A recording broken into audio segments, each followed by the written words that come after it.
We are hearing from Elon Musk about commercial real estate being the largest threat to the world today. Now, everyone's saying AI is the largest threat and everything else is the largest threat, but they use a lot of clickbaity words. So we're trying to figure out, is it really a big problem? Is it?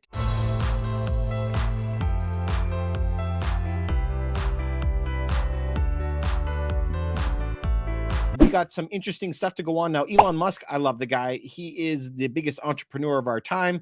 I like it how he just says, screw it. You know, when I was a kid, I wanted to land on Mars and now I'm going to go back. So I just think it's kind of cool. But let's see what he is saying. He's saying that house prices are set to plunge and commercial real estate is in meltdown. Again, clickbaity words, right? Meltdown, plunge. What does this mean?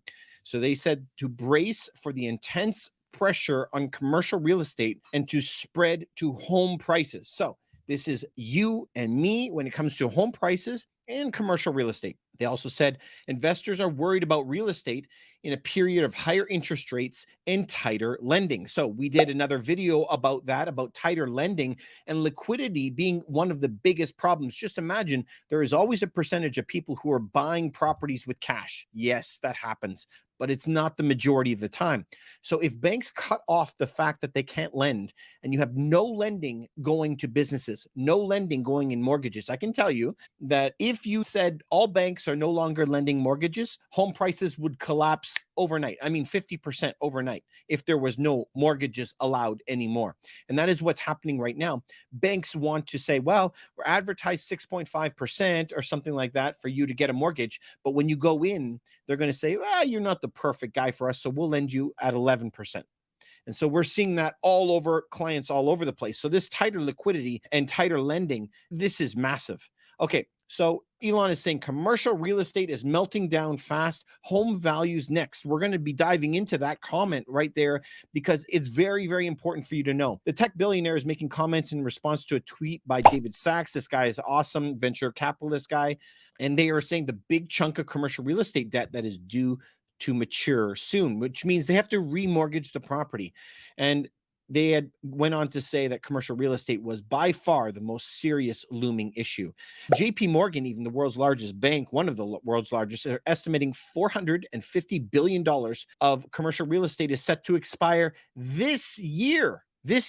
And it could be commercial prices could tumble 40% from their peak. Okay. So just let me tell you guys that if this actually happened, okay, if this actually came to fruition for me and you, and we saw a 40% drop in prices, would be absolute chaos because the majority of this commercial real estate, this big stuff, is sitting in people's pension funds, is sitting on government books, or it's sitting in stock portfolios called REITs, real estate investment trusts, which you probably own somewhere.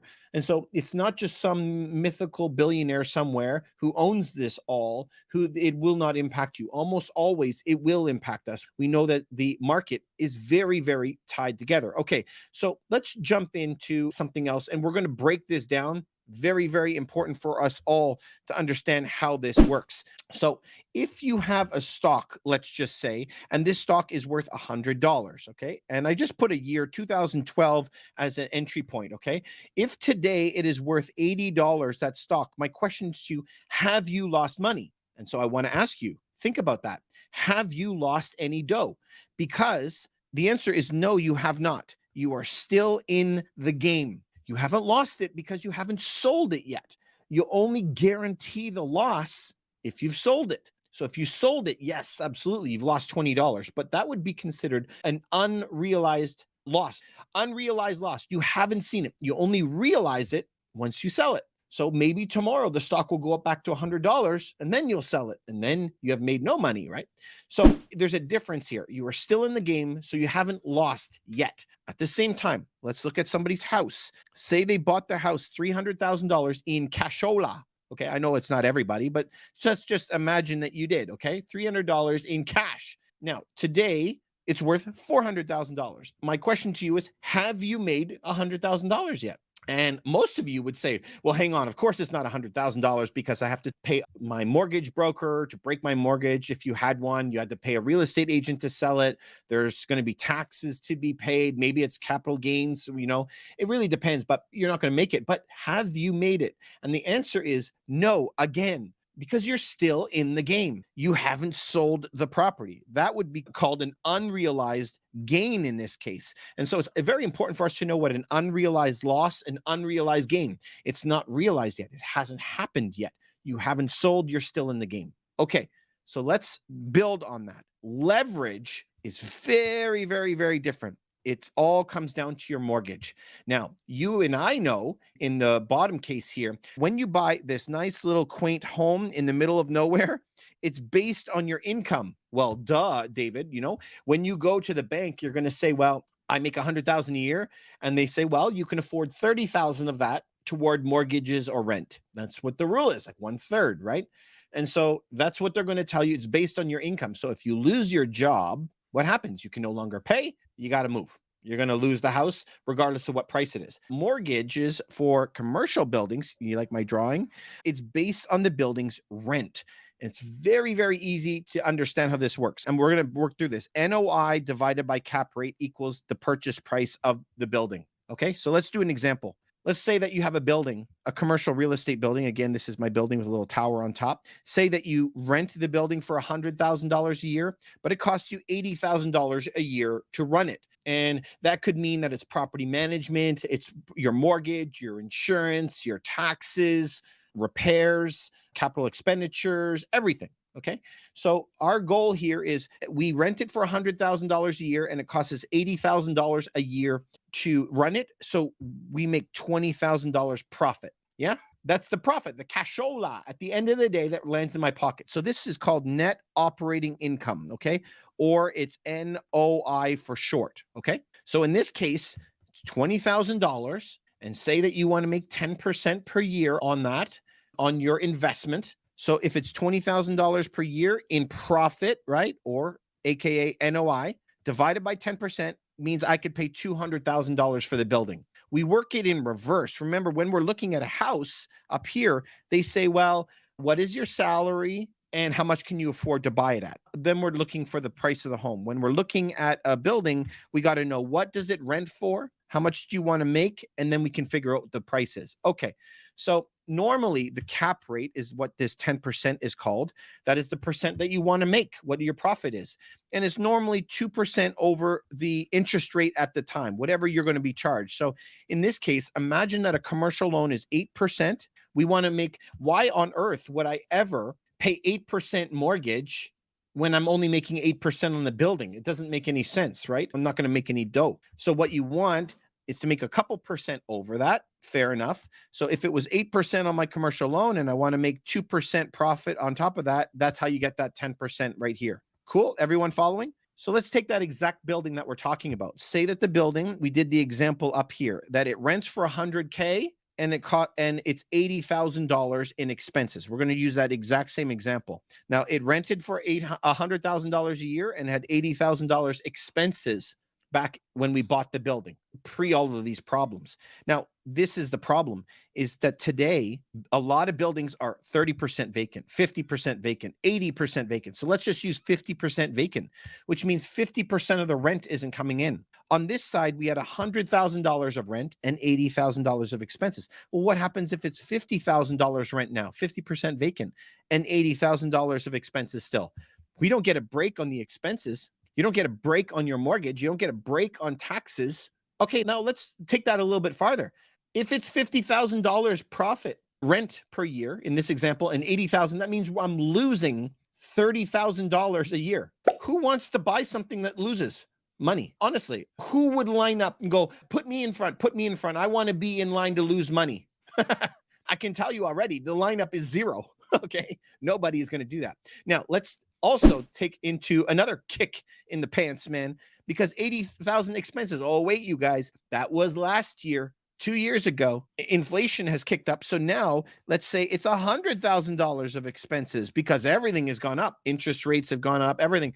Again, so now the loss is even greater. So, I mean, if you thought that unicorn, one person was going to show up and pay you, I mean, it's so far negative now that you're losing so much money that the price has got to drop. And I mean a lot. And so values on a building like that could drop 50%, 80%. In reality, you got to convince somebody that the building is going to lose an enormous amount of cash for an unspecified amount of time until the economy. So who is going to line up to lose money for the next 3 years, 5 years, who knows, until it recovers? And I can tell you it's almost zero. So those real estate prices got to crash significantly.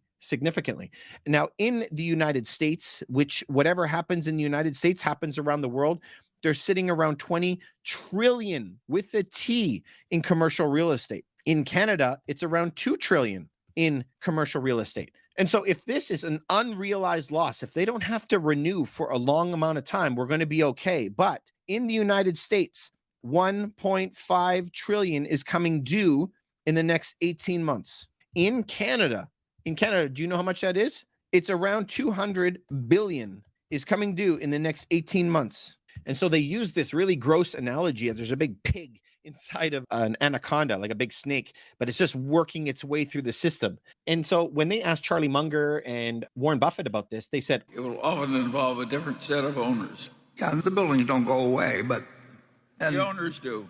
Well, all we can tell you is there's going to be a different name on the ownership of all the buildings that are out there, meaning that everybody is going to have to sell at a huge loss and it's going to come to bite them. So just think about how this plays out. Do people, first of all, lose jobs and then businesses go down? Or is it the businesses are doing everything they can to hang on, and then when they go off a cliff, then they lose their jobs, and then people have to burn through whatever savings they have, and then homes go down? Yeah. So if you remember back in 2007-8, the last time we had a big headache, there was a lot of banks crumbling first, and then everyone lost their jobs. And then there's this lag effect. So as commercial real estate goes down, Elon's right, then home prices will follow that, because if no one has a job, nobody can afford their mortgages. We have to be able to see these patterns play out and align yourself defensively for this, as this is why financial education is so, so, so important for everybody. There are some fantastic opportunities, I mean amazing, that are coming down the road. I'm super excited for them. I'm hoping that you're super excited.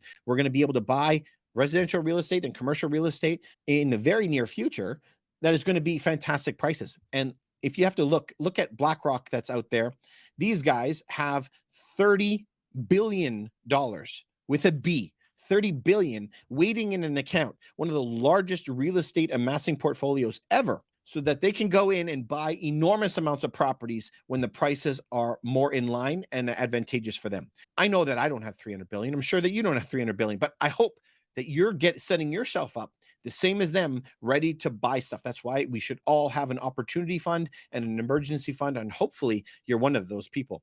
I'm excited, so I hope that you're excited for what's coming in the future. If we are prepared, we are never scared, and I hope that is you. If this gives you any value whatsoever, please consider liking and subscribing and sending this to a friend of yours, because I think it's super, super helpful. Remember, the next 2 years is going to dictate the next 2 decades of your life. I wish you the best, you guys. Have a great night.